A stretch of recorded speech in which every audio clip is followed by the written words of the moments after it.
delighted to see you. And I'm actually appreciative. Some of you and others are regular in sending me links to op-ed pieces in the New York Times, some of which I've seen, some of which I haven't, and all of which, as I said, are gratefully received and thought-provoking. I received 2 in the last week, which seemed especially relevant to our conversation and your visit today. The first was about a poem written in 1947 by W.H. Auden. And he titled that poem, which won a Pulitzer Prize. Here they come. He titled that poem, "The Age of Anxiety." Remember now, 1947, The Age of Anxiety. Come on in, everybody.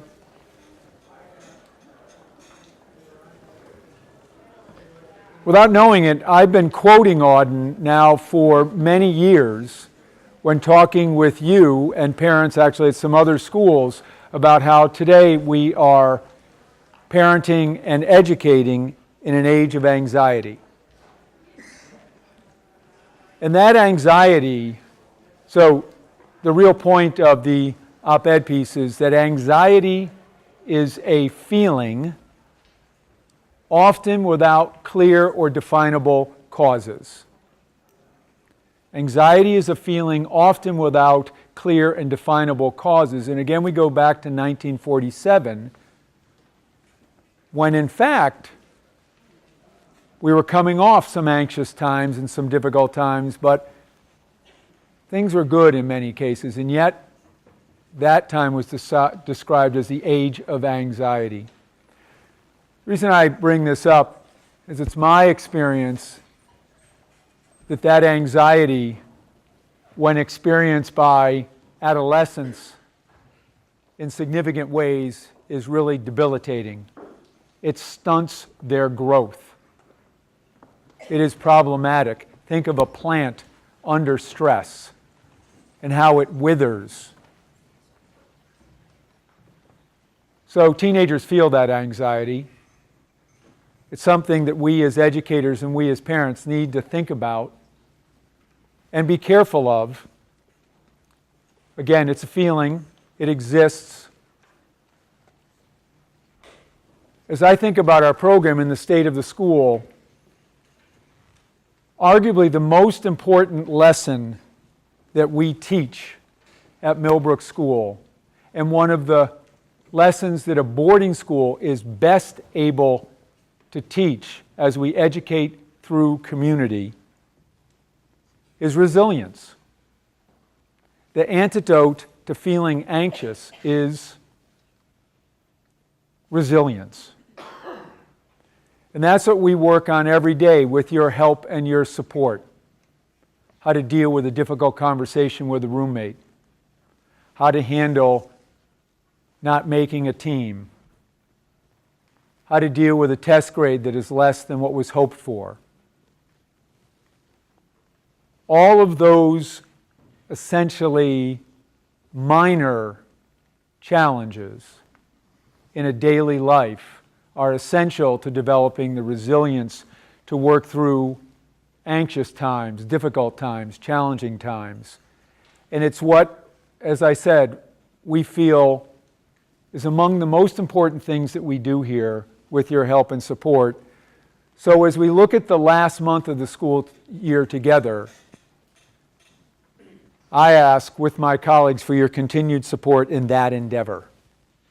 Bumps, bruises, bounces, a teacher who may growl at a student occasionally. By the way, when that's done, it's usually done with intention and carefully crafted. Sometimes it's not. A lot of times it is. My guess is maybe you've been there as parents from time to time. So that's one of the major things that we're working on together as a faculty, together with your children, and together with you. In just a few words, the state of the school is excellent, aspirational, and, in contrast to Auden's poem, optimistic. Things are terrific as we move through the 2016-2017 school year. Dan Scogan, our Dean of Students, and I met with the prefects, the 10 senior leaders, 5 girls, 5 boys, for breakfast yesterday. We do that every 3 or 4 weeks, get their input, follow up on some things that they plan. And we said, how are things? How are things with your class? How are things with the school? And they said, seniors are a little grumpy. They've got Blaine essays due, other major papers, their CES is coming up. So we said, can we do anything to help? What can we do to help with that? And they said, and I think this is so encouraging given what I said a few moments ago, we'll get through it. No, it's that time of year. We know that. We'll work through it. We get a bit of a breather. Then they reminded me that I'm supposed to give them another free day somewhere in the month of May. So I think they have resilience and perspective. We're finishing up some major projects. The development of the North Campus, which you will see in part firsthand, that includes the new dining hall, which is just a smashing success in every way. The Prum Meeting Hall, where I believe 6 form parents will meet with Sid Cipolla, class of 2000, in a little bit. The farm, work on the farm will begin in earnest in evolving that from a garden to a farm. The new maintenance facilities, so that is all being finished up as we talk and will be ready to go by the fall. The renovation of the mill, the oldest building on campus, as a visitor center for the zoo. That, if it's not set to open today, will be open in the coming weeks. We're waiting for a railing on the outside entrances. We have 3 major projects in planning stages for the next year and a half.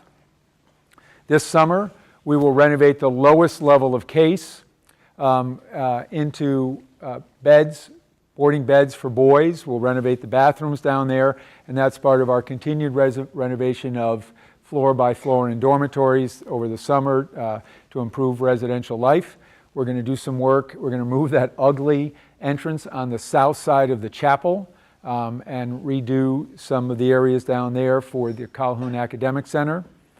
We're planning right now the renovation of the lower level of the schoolhouse, where some of you were this morning. Those are our former science labs that have now been working as history and English classrooms. The history and English departments have been patient as we have done a new art center, as we have done facilities for math and science, as we've done facilities for world language. Now it's their term, and we hope to begin that project in March of 2017, and we'll work through the year, through the summer, and then it'll be ready probably by the end of 2018.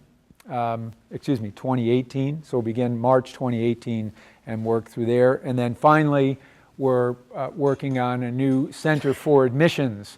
Good news is, thanks to a lot of the work you're doing to spread the word about Millbrook, we're having record numbers of inquiries, applications, interviews before those applications. We need more space. And so we're looking on where we're going to do that and how we're going to do it in true Millbrook fashion and style, meaning a facility that evokes home away from home. And then we're thinking a lot about adolescent brain development and specifically sleep.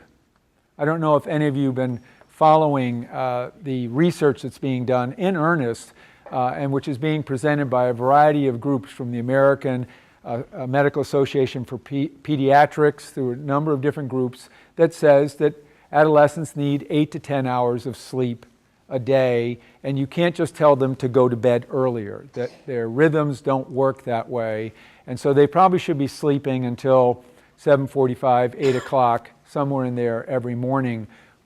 Most days our first activity begins at 8 o'clock, so we're thinking about how to alter that. Trying to find an extra half an hour in our jam-packed day is not easy. What you do here affects everything after that. So we're in deliberate conversations about that. But even before that, we're following closely all the research on the damaging effect of viewing screens before bed and while asleep having your phone next to you somewhere or something else. By the way, that's true for all of us. Keep reminding my wife Linda of that.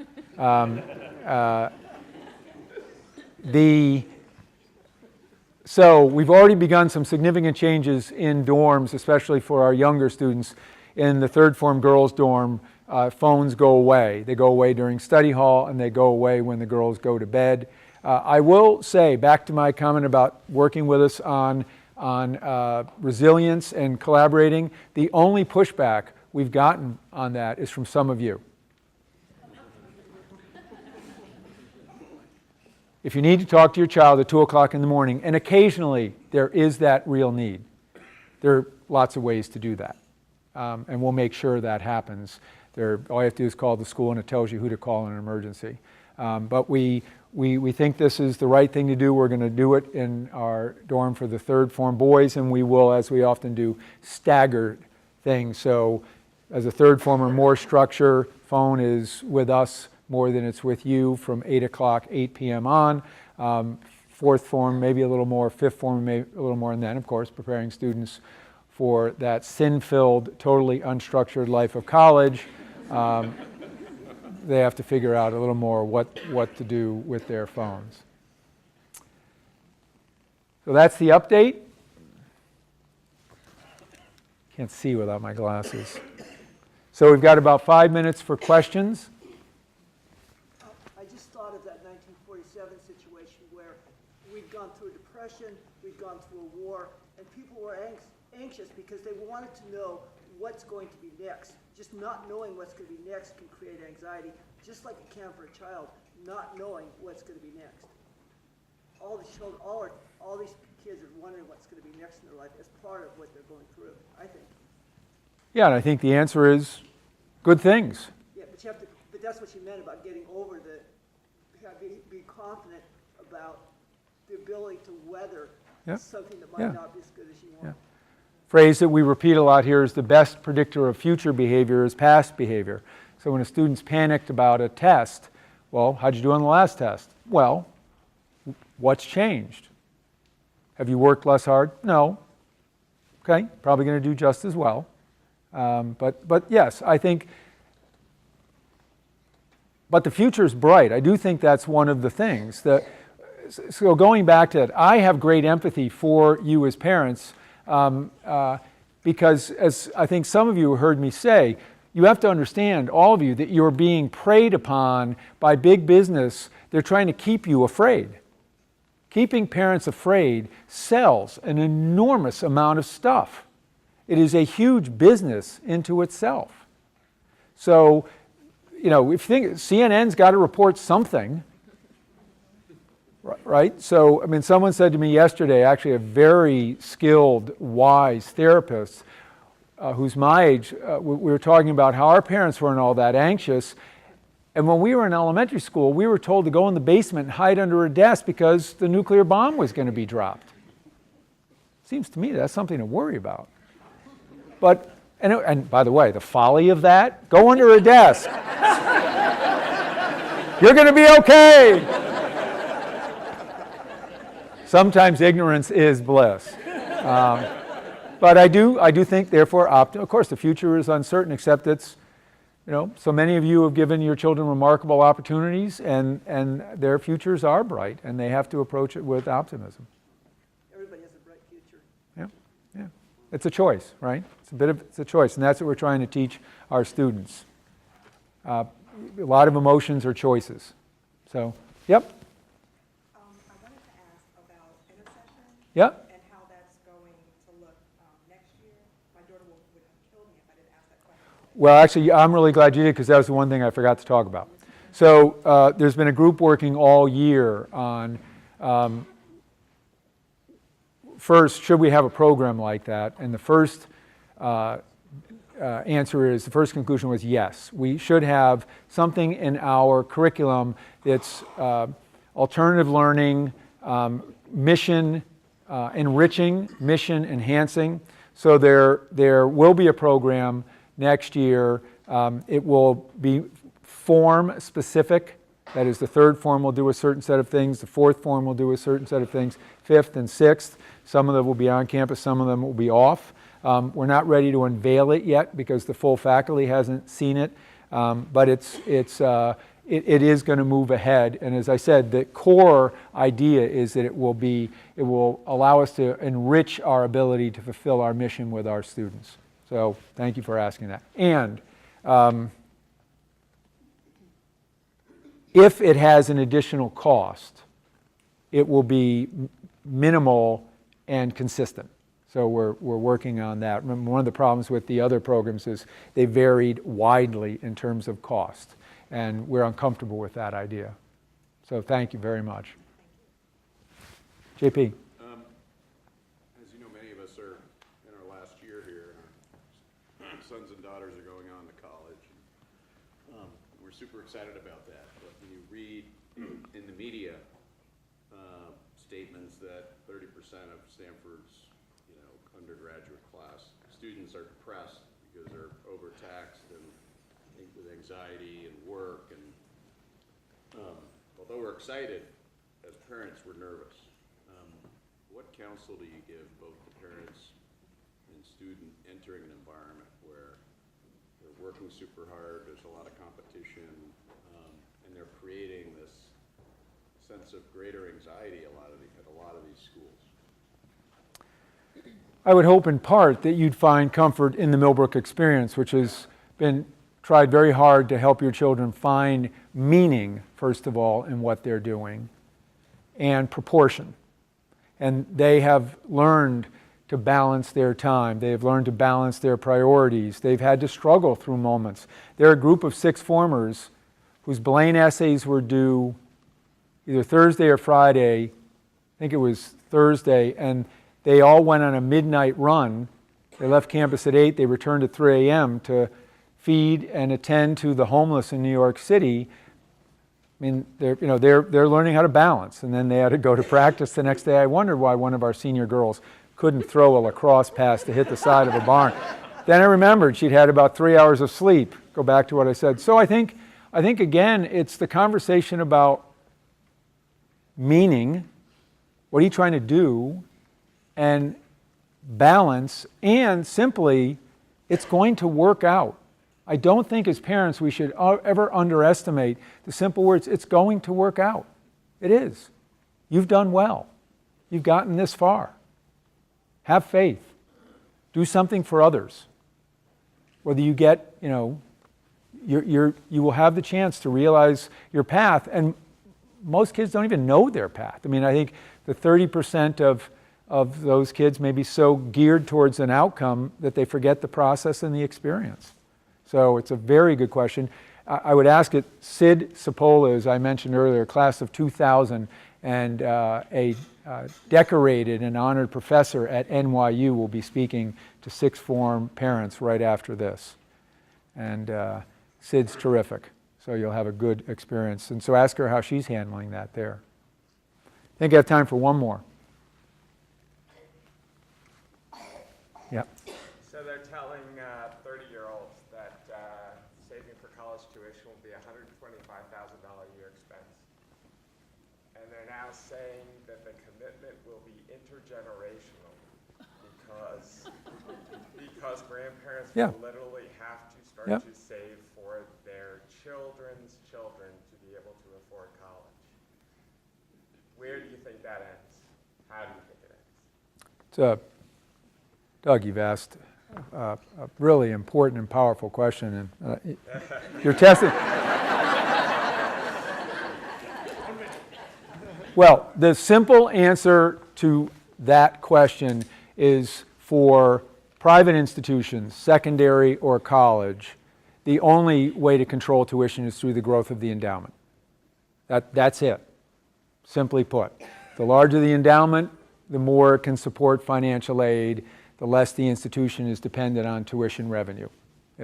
And so the good news here is that, and you'll read about this in a newsletter you're about to get, Robert and Dilek Konigsberger, parents of 2 graduates, have challenged us to grow our endowment, which is about $34 million now, by $20 million in the next 7 months. They're impatient people. And so they are going to give us $4 million more if we raise $16 million to match that, so that we will grow our endowment to close to $60 million, move it to the next plateau. I'll tell you that at the gold standard, by the way, for independent schools is, and again, whether they're private colleges and universities or secondary schools, is $1 million of endowment per student. And so at Princeton, which is at the top of the college university list, they have north of $2.2 million of endowment per student, which means it doesn't matter what they charge for tuition, or it doesn't matter what you can pay. My alma mater, Amherst, is north of $3 billion of endowment per, total for 1,800 young men and women. So when someone asks, what's the tuition, they say, what do you care? Either we're going to take care of it or you're going to take care of it. It doesn't matter. So it's that. That said, we have to be aware of all that. We have to control costs. We have to look at ways. Here we're only doing things that enhance our ability to fulfill our mission. There's not a lot of experimentation in our program for good reason. There are some schools that say, well, that's an interesting idea, let's do it. And they throw money at it, but is that the right place to put the money? And then, of course, someone's got to pay for that. So, good. Okay, third form parents are going to the chapel. Sixth form parents are going to the prom meeting hall, the old dining hall. And fourth and fifth form parents may stay right here. Thank you very much. Have a great rest of the day.